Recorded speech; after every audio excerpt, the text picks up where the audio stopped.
Well, hi, thanks for joining me in my shop. Well, I'm about to start a long journey, and I think this is going to generate quite a few videos. And usually when I think something is going to take 20 minutes, it's usually closer to 20 hours, so who knows how long I'm going to be on this journey, and it's all about aligning this fantastic receiver. I want to do an excellent job on this. It deserves it. This kind of machine doesn't deserve some hacking. Deserves a very, very careful, proper approach.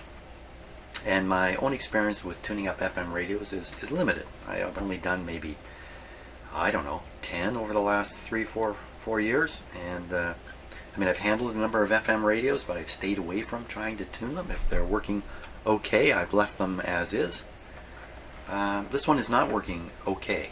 It's not even okay. It works, you can hear stuff, but I can tell from the tuning indicator and other things that it certainly is in need of some alignment to make it work really properly. Complicating that is me trying to involve the SDR radio in it. You know, this is another radio. It has an IF section just like an AM radio. The stereo discriminator, if I'm using the right term, and I may not be, and the detector, FM detector, they're a little different. They are more complex, they require more precision in how they're tuned, and the fact is there may be some component replacement required to get these guys to get this guy to align. So I'm thinking about one particular capacitor in the discriminator circuit, but I haven't studied the schematic enough to even know how this works and what type of discriminator it has in it. I did read the sales brochure for this, and they herald an awful lot of circuitry in here. At the time, it would have been unique to this model. Things like this variable frequency control. What they say in the manual is, as soon as you start tuning the radio, the automatic frequency control abates. You then tune, and then when you stop tuning, after about 3 seconds, the automatic frequency control will come into effect. And then you can determine how much effect by turning this. Now, this is really unusual stuff. I don't think I've seen any other receiver with a frequency control like this. Most receivers have I guess they're designed in such a way that they will lock on, especially more modern ones, definitely lock on to the FM frequency. So if anything's drifting, the radio, the transmitters don't drift anymore, if they ever really did. The radio will track it a bit. It's probably not a big issue in today's world, but nevertheless, it has this unique function. It has a number of these unique things in here. It has circuits that are designed specifically to achieve low noise and all kinds of other cool stuff. But after reading the sales brochure, I really want one of these. But I guess that's what a sales brochure is supposed to do. I've also acquired the service manual for this, and I'm pretty excited about having that, because without it I wouldn't dare try anything here unless this was literally a dead dog. Then I might fiddle around here a bit, or try to apply what knowledge I have and information on similar receivers to try to, you know, kind of work my way through this. But I'd much rather follow the instructions precisely with it. Now, the SDR radio, which I've been using, I'm going to bring it up here. I had a couple of questions about, well, what is that thing exactly? What is it exactly? Okay, so I'm not going to explain everything about this, and I'm not trying to sell this by any means. There's many different versions of this guy out there. They're all nearly the same thing. Okay, so as I understand it, there's a small chip-based television receiver on a dongle that you can plug into your USB port, and you can start watching TV off of a TV antenna. Some clever engineers took that TV tuner dongle and realized that it could tune a lot more, and using software defined signal processing, they're able to turn this thing into quite a receiver. Yes, inside here is a Rtl Sdr dongle. The guts were taken out of the dongle. Like, I guess whoever built this bought these USB keys, if you like, took out the electronics, stuck it onto a new board here, and then this one, the reason I got this one is it has a converter built into it. So you can almost imagine there's a dongle sitting in here, and over here is a small circuit board that will convert frequencies. And that the TV dongle itself is limited to VHF, something like that, high frequencies, you know, over 50 megahertz or wherever it is, I don't know. So if you want to listen to shortwave, which a lot of people are doing with these things, listening to shortwave, and you need to have a converter. This one comes with a converter already built in. Let me see, it has the two outputs. One of them says UV. That's not ultraviolet. Wow, ultraviolet. It's quite the radio. One is I was going to say high frequency. That's it. Better not say that. This is ultra high frequency, UHF, VHF, and beyond. This goes all the way up to 1.7 gigahertz, I think. And out of the converter comes another signal here, the HF signal, utilizing the converter circuitry in here. So when I'm using this, I've got the antenna in the HF part. The frequency range is all the way down to 100 kilohertz. On my screen, on the display, it suggested this thing went all the way down to DC. Wow. Maybe, you know, it's signal processing that's achieving the radio effects out of here. It's not done with analog circuitry at all. So something very raw is fed into your computer. Yeah, that's right. So there's the plug that goes in your computer. This is actually powered by the USB port. It doesn't even have a separate power supply. It's really, really cool. I paid something like, and I might be wrong, under $50. Let me put it that way. I paid under $50 Canadian for this. So if you're going to buy it for American, it's $1.50. That's not quite right. Canadian dollars currently worth 75 American cents. And it looks like it's going to go down, not up. Hey, lots of things are going down these days, aren't they? Well, anyway, I hope now the reason I haven't talked an awful lot about this is I was never sure until quite recently that this was really going to work out. I got this idea in my head. Maybe I could use this to kind of peer into the radio circuitry, maybe see some signals. I imagined this wire being connected directly. I never imagined a pickup coil on the end. I never thought, you know, I'm just experimenting along, not really sure what's going to happen. So the last video I posted on AM radio, the Brandon Millen, the last video, is where I really accepted that this is a super valuable thing in my shop. Super valuable. And it's taught me quite a few lessons already. And you know what? Hey, it's a shortwave radio. I actually come in here and check out shortwave with it too. And I have the software on another computer in the house. I just carry this over to another computer, plug it in, and bingo. I got an SDR radio to receive antenna signals with. It's great. You know what? It's fantastic. In fact, this is a mind blower. Not this one in particular, but any of these. Mind blower. Next to no money, and you get this free software. More than one type of software can be used on this. In fact, there's a whole world going on in these things alone. I've just figured out a funny application for it. So that's the SDR. At some point I will sit down and do a nice video on the SDR and its use in aligning radios and stuff like that. But for now, I'm still kind of experimenting with it. I'm pretty excited about trying to use it on this. This receiver right in the promotional material actually says that this is designed to minimize signals coming out of it. And it specifically said the IF and local oscillator, the two signals I want to try to pick up with my coil here. And this coil, by the way, was already sitting in my shop. I made it for other purposes, just for a temporary job. I grabbed it, hooked it up to the antenna lead on the SDR. I didn't think about how many turns, how big this thing should be. None of that happened. And whatever it did, I accepted. Could be if I put a much better coil on that radio, I get a much better result. But that's all kind of SDR focused stuff, not really radio repair focused stuff. So So that'll come too. I'll do some experimenting with what kind of coils you can hook up here.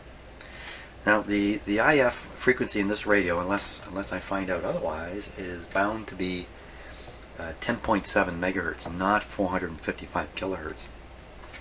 Can I pick up 10.7 with this coil? Oh, I'm pretty sure I can, but who knows? You know, I don't know. So we're going to do some experimenting here. Maybe this guy is shielded so well that there's nothing coming out of it I can pick up with a coil no matter what I try. Or I'm going to pick up a whole bunch of other stuff. Who knows? Who knows? Who knows what evil lurks inside this radio? Now let's take a look at the alignment. By the way, the most I'm going to do today in this video is kind of get things set up and do some initial stuff, probably with the SDR. I'm not actually going to try to align anything. I have to read the manual many times before I do that, because I find all the time when I read these complicated documents, I pick up, maybe if I'm lucky, first time through, maybe 15-20% of what it's saying. I don't know that, of course. It feels like I got it all. I read it again. Oh, look, I didn't quite catch on to this, that, or the other thing.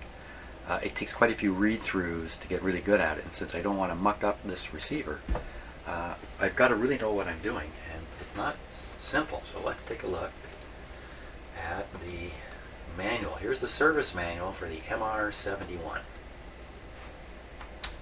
Put it right on there like that. So, okay, talks a little bit about it. Here comes the instructions. So now this is actually the left side of a fold-out. If you had the book, you can see the kind of binding it had. You would open the page beside this. Here it is here. This is the page beside it. So this really works right across. So here's 10 steps. Left side of the page, here's 10 more steps, right side of the page. You know, I had to look through this 3 times before I realized that's what that's what this was. I kept wondering, well, they numbered them here. Why didn't they number them here? What's going on? That's the kind of thing that, you know, takes me a little bit of time to catch on to. So we got 11 steps here, and then there's the same 11. Oh, another 9 steps here. And that's the other half of the 9 steps. So there's the schematic. Oh, a stringing diagram. I didn't even go down this far in the manual. Parts list. And, oh, great. Excellent. I didn't even know this was in the manual yet. I got stuck just looking at that chart up there. Yeah, no. Specifications. Look at here it is right here. Radiation substantially below FCC requirements. So maybe it's so low my SDR is just not going to pick up anything. Wow, look at that. Oh, block diagram. Excellent stuff. Thank you, McIntosh, for such a nice manual here.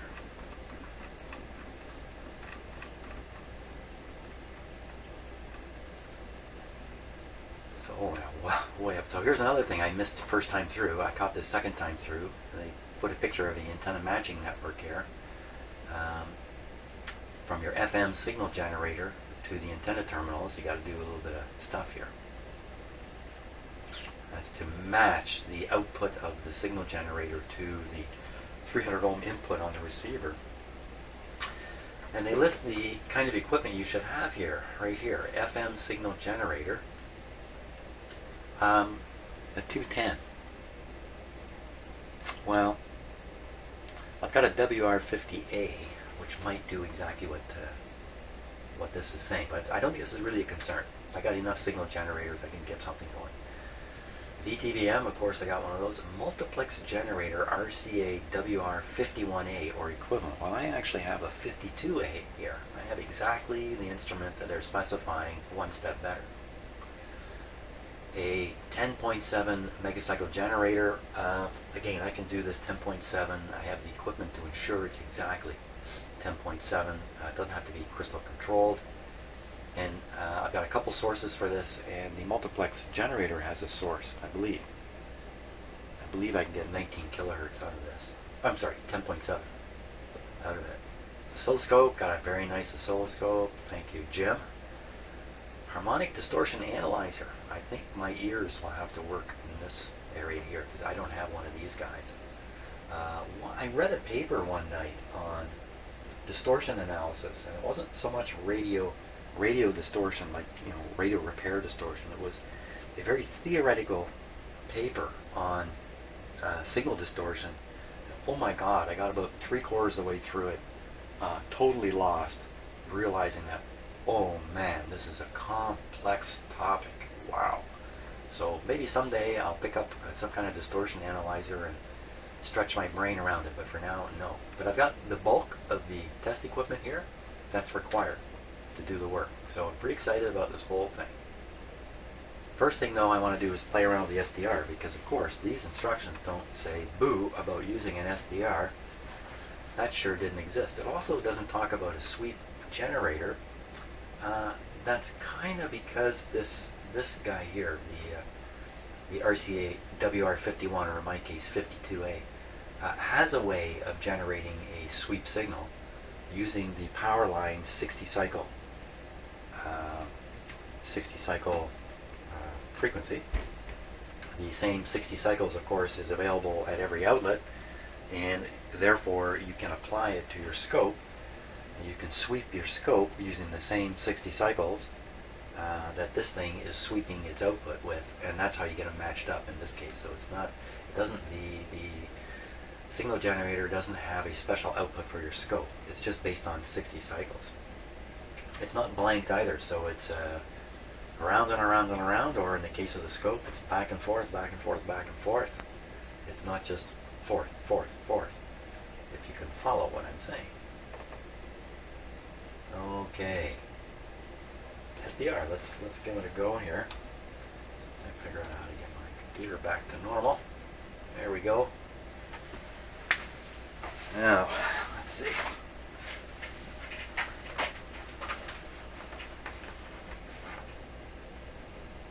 Okay, we'll just, you can kind of see what I'm doing, just plugging the SDR into my computer, and I'm going to start up the software. Let's just see if I can get this on screen. I'm not sure if I can. Let's see what happens when I do this.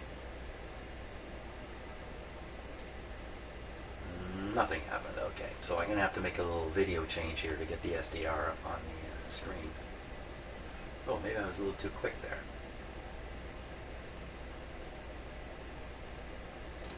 Let's see.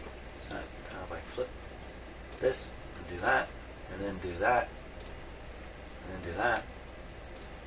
Bingo, SDR. Okay, so there it is. You can see there's nothing on the screen because I haven't pushed the play button. But first I'll check. I'll click the gear button here and just make sure. There it is, generic RTL receiver. Sometimes this will be blank because the software has not found the radio. Okay, so we're ready to go. Click play, and there it is. So that's what this coil, the coil is picking up here in my shop. Just a bunch of noise, but of course it's way down at the AM band. We're going to want to investigate 10.7 megahertz. 10, well there we are, I'm almost there, aren't I? The other thing about the SDR, and I haven't made use of it yet, but I realized the other night when I was sitting around thinking about this stuff, that the SDR is very accurate frequency-wise. That's my experience. It's very, very accurate. So when I'm setting the output of my different signal generators, I can use the SDR to verify their output, rather than my frequency counters, which aren't quite so precise. So I'm going to get another shot of precision into my shop using the SDR. So here we are. This where the red line is now is the 10.7 IF frequency of the FM receiver in here. What this is, I have no idea. Who knows? I don't know. Something else over here. Who knows what they are? Somewhere. Oh, it went away. It's coming back. That's this thing at 11200. I also discovered that sometimes I'm not pointing enough about what it is I'm talking about, so I apologize for that. One of the things about my videos is I don't spoon feed. If there's any spoon feeding going on, it's spoon feeding to me. So often you got to have your thinking cap on to keep up with what I'm doing, what I'm not saying, what I'm saying wrong, all that stuff. Apparently people enjoy watching me stumble around. I think a great opportunity for a lot of enjoyment is coming. So let's go back and get the radio happening. Okay, no equipment connected to this at all. The output is still on my shop stereo, which I noticed the speaker blocking relay isn't working down here. So I'm just gonna turn it on. Boom! Hear that pop? Ooh, that's good. That's something new. Common problem with old stereos, and it's just started on my old stereo down there. So stereo's on. Down below, receiver off. Well, we should turn it on. Make sure the volume's down here. Bingo. I'll listen to it warm up.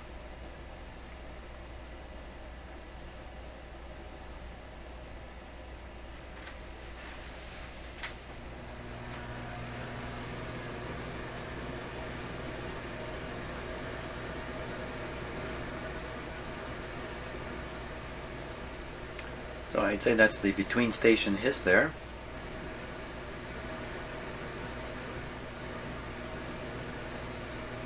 And you can hear a slight hum with it, and that's an indication of something, and I don't know what, but that's nothing to be ignored. That's telling me something, and something characteristic about FM receivers. But I don't know what yet. Let's get something tuned in here. We'll try good old CBC. Received a violent reception of riots and protests when he visited here 17 years ago as president. So I'm trying to peak the signal here. You see there's nothing coming up. A Marshall Plan for Africa, and it's urging other rich countries to join. Germany Okay, and I'm looking at the tuning center indicator. Can't get it in the center. Our correspondent John Richmond is looking at this plan and joins me in studio. John, that's the kind of thing I want to correct on here. Well, also, the sound in my shop here is muffled. It's as if the receiver is not producing the high frequencies properly, or at all. And we are listening to voices here. We're not listening to music, but it definitely is missing. I don't think we hear any S's. There was a Marshall Plan for Western Europe after the Second World War. The U.S. gave them what would be so you can barely hear the sound in her voice. And Germany is remembering just how vital that was. And I'm so interested in what they're talking about here, but the radio shows on the weekend on the CBC in the morning are packed with high-power news and investigative programs I love listening to. And then that's followed by a bunch of comedy, which I like too. But too often I'm here in the shop. Okay, let's get Mr. SDR going on here. I'm going to turn the volume down so we're not listening to the radio. Throw up the SDR. I don't think anything's different. I'm going to change the screen here a bit so we can see more of the waterfall area. That's a great place to kind of highlight or record changes in things. Kind of, you can spot them on the waterfall. Looking pretty calm up above though. Okay, so I'm going to show you what it is I'm going to do, rather than explain it. Let's go back here for a second. I'm going to take this coil, and I'm just going to wave it all over the radio and see if we can't A, find a 10.7 somewhere. B, I don't know what B, what's B? I don't know what B is. You can make your own B there. Okay, losing track of who I am and what I'm doing. There we go. So 10.7 is where the red line is here. So I'm going to move the red line over to 10.6 to get it out of the way. So, but you can see the word 10.7 right there. That's where we want to see something. And there's absolutely nothing there. Now it might be a little high, a little low if it's not tuned right, but on the way the display is, it's going to be really close to that spot. I'm now going to commence with the weighting of the coil. Okay, let's try right where I would suspect the oscillator is. Where do I think that is? That would be right in this area here. A bunch of stuff showed up. I wouldn't say a distinct. Now all the tubes have their protective covers on them. saw it. I saw it. See, down below it's coming through. Somewhere here I hit it. Right in here. Right back in here. Now, it could be the output of the IF is what I'm actually picking up.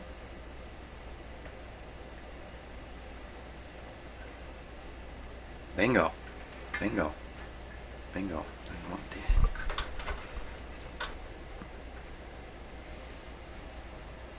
Bingo, big time. That's a big time bingo there. So 10.7. Let me show you where I ended up getting the coil. I should be doing this with two cameras perhaps. Okay, so what I was doing while you were watching the SDR was I was just bopping this around like this. I thought this would be the sensitive area right in here. Turns out back here I can pick it up. I just dropped the coil right on top of those guys. Right there. That looks like the output of the IF to me. Looks like the IF string is coming down here. So conceivably you get a strong signal at 10.7. I don't know why, but for some reason put the coil there. And we get this. Now we can listen to that with the SDR. I'm going to tune the SDR, watch the red line. There, red line is now right on it. We can listen to this. Who knows what we're going to hear. The SDR is set to AM.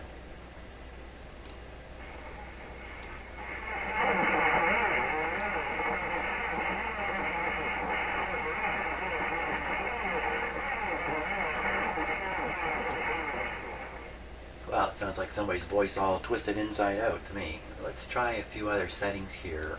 We'll make the SDR I want to say decode it. I guess that's a good word. Decode it in different ways. AM.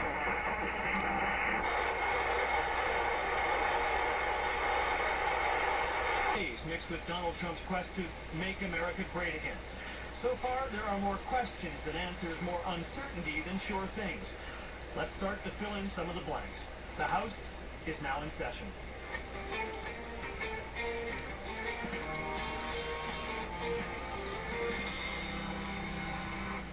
The Prime Minister's father, when he held the same job, once told an American audience that living next to you is in some ways like sleeping with an elephant. No matter how friendly and even-tempered is the beast, I can call it that, one is affected by every twitch and grunt. Well, on Tuesday, that elephant did a backflip and the ground is still shaking. Perhaps that's why Justin Trudeau's initial reaction was so measured. It was a brief call, but a strong beginning to what is going to be a constructive relationship. People know that we need to continue to work to make sure that the benefits for Canadians, for workers, for our economy, from trade deals around the world continue to accrue. And as our ambassador said, if the Americans want to talk about NAFTA, I'm more than happy to talk about it. He might not agree with Trump, but he knows he'll have to work with his administration. He also knows that some of Trump's positions on NAFTA, immigration, climate change, would directly impact this country. Okay, so you can see the stereo FM signal simulator WR52A. Now I've used this guy on a couple of radios. Got a pretty good notion how it works and how to use it. Pretty good, may not be good enough in this case, so I'm going to have to sharpen my knowledge with it. Here's the output of it. I think I'm going to connect it to the antenna back here. First I want to make sure the output is minimal. So there's the RF attenuator, so the output on here is minimal, whatever that means.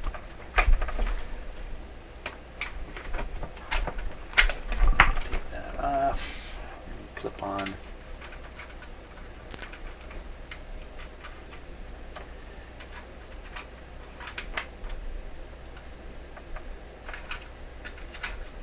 Signal generator here. Okay. Now, is oh, for crying out loud, my clip just broke off the end of my lead here. So I gotta fiddle with this. Doggone it. Gotta fiddle with that for a bit. Rawr. Oh, I bared off this wire and all that's left is just a few strands. Just bare. Ooh, scare myself.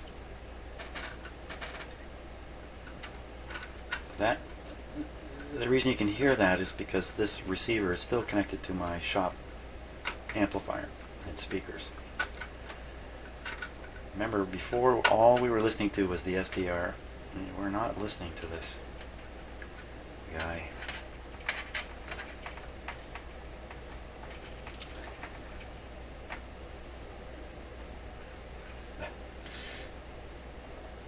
What's with me? My hands are really sweated up today.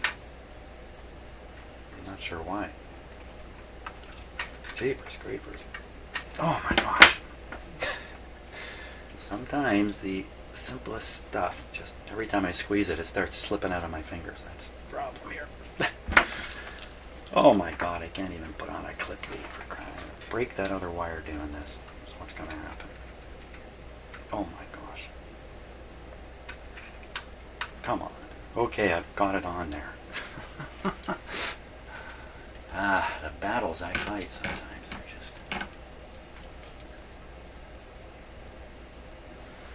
There we do go. Okay, so now I think I was going to say this guy puts out a signal at about 100, pretty close to 100 megahertz. Make sure my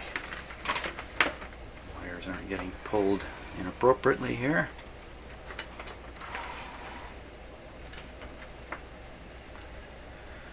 Okay, what's happened on our screen here? I haven't got the right thing clicked. What's the problem? That's a little better. Okay, radio's still operating. The output from the signal generator is minimal. Let's go tune around 100 and see what shows up in the radio's IF. So we're at 107 right now, so I just zoom down to 100. Here we are. Whoosh, there she goes. Let's bring it back here. See a lot of funny signals out there too. Slowly tuning it back. Where are you? Let it fly by. Here it comes. Slowly. Come on, don't stop. I'm turning the control as steady as I can. I wonder if that's an ABC thing that's going on there. It seems to be fighting me a little bit. Okay, let me turn the AFC to minimum. Give it a moment. Do its thing. I'm not really quite sure what's coming out of that signal generator right now. What's it set to? It's set to audio, so I don't think the sweep is going. So I'm really not sure. That's why I'm doing this. Make myself a little more sure. Let's see if we can get it tuned in right on. Using the radio tuner, this is like I'm barely touching it to move it around. There we go. I got it though. Looks like it's centered. If I look on the dial, it reads, I would say halfway between 100 and 101. And that could just be because the output of this isn't that precise. Hey. What just happened? Did I? One of my lights just gave out. What? Yikes. That's my little, I use LED lights in the shop here, by the way. Don't know what happened to it there. Ew. You know, when you go to buy an LED light, they say this light will last 6,000 years.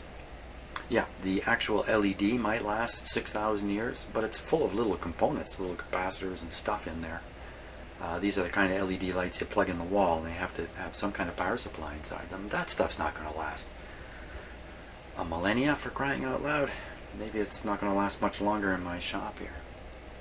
Okay, so let's fiddle around now with the signal simulator. So let's see, I've got the, let's set it to normal. I believe normal puts out a 19 kilohertz signal. So this meter does different things depending upon how the settings are, you know, what you've got switched down here. So let's try the sweep setting. Let's listen to it here too. Okay, I'm going to turn off the sweep here. One tone, tone. Well, the only way to get rid of this is to tune it off. I hear a station there. Let me tune it off. Oh, for crying out loud, there's a station right there. Okay, let me tune off the station.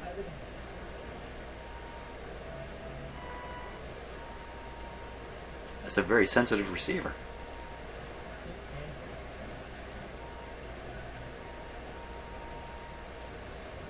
I think we're good right in there. That's just below 100.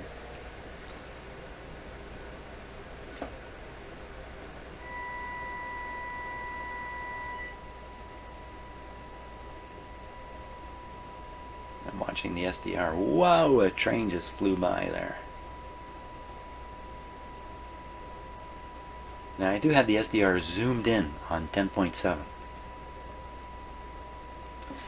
In fact, let's see, it's going from basically 10.65 to 10.75. So that would be 100 kilohertz wide. I'm not sure if that's enough. This guy's rung right out here. Again, I got to review how to operate this machine because I'm a little unsure of a few things. So we're listening to 1,000. That's 5,000. You can hear it. And this fools around with the 19 kilohertz. 19, 38, 67, 72, 400.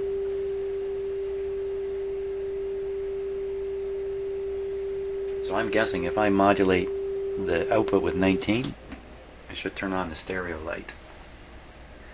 It's a little hard for me to see. Okay, the stereo light is on, and if I flip this off the 19, goodbye to the stereo light. So yes, there's a 19 kilohertz signal sent with your FM radio signal, and the receiver takes the 19, turns it into 38, and then uses that to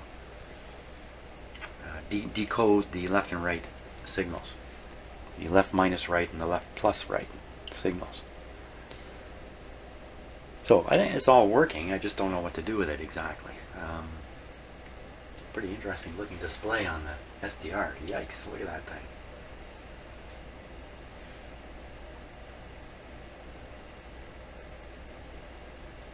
Well, that's a 5 kilohertz signal producing all that stuff there. Yikes. Now, again, SDR, maybe it's doing something a little funny with this signal, and some of what we're seeing is kind of SDR-ish. I don't think so, though. I think we're seeing what is really actually existing at the end of the IF.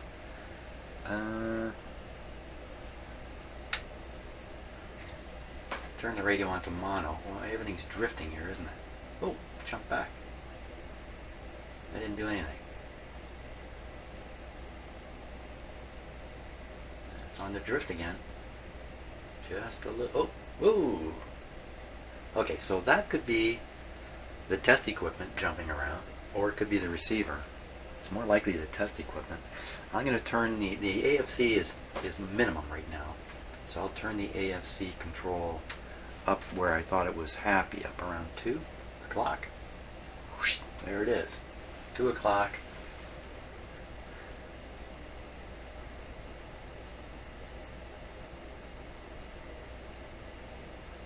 Now again, we're listening to the radio itself, the FM radio. We're not listening to the SDR. Where'd it go? It just disappeared. Let me change the frequency here.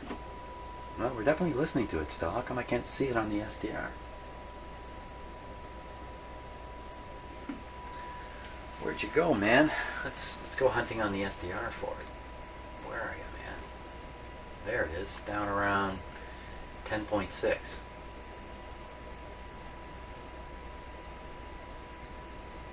Doesn't look as widespread either. What happened there?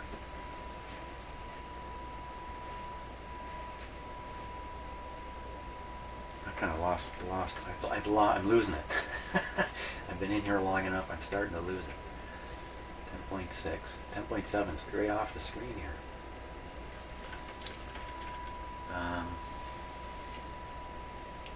Yes, I'm definitely exhausted.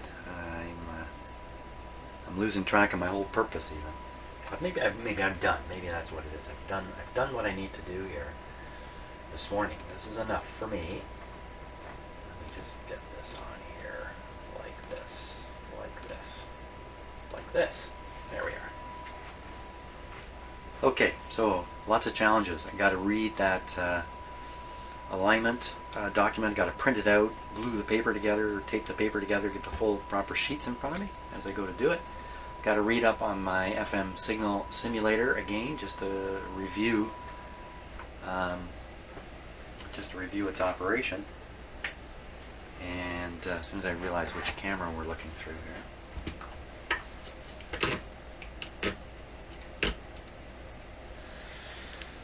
And come at this in tomorrow's session, I think. It's a bit of a Batcave look there, you know. Batcave.